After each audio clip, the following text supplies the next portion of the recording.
Hello বন্ধুরা, single mother মিষ্টি একটা ব্লগ নিয়ে আজকে আবার আই গেলাম গিয়া।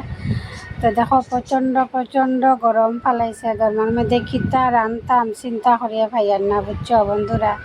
তো দেখো এখানে মাছ কিছু আনিয়া দিছিল বাইয়ে, মাছগুলা এখন টানাইলি আর কি রান্না করমু দেখি একটু চিন্তাধারা করিয়া গরমের মধ্যে কিতা খাওয়া যায়।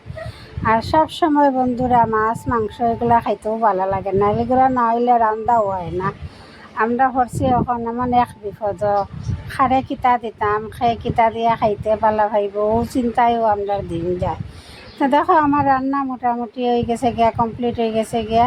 মাছ ভাজা করছি আর এখানে একটু চিকেন আছে, চিকেন রান্ধে নিলাম। আর সব সময় খালি নিজের লাগি ব্যস্ত থাকতে লাগে না, বাচ্চারারও একটু সময় দিতে লাগে, বুঝছো।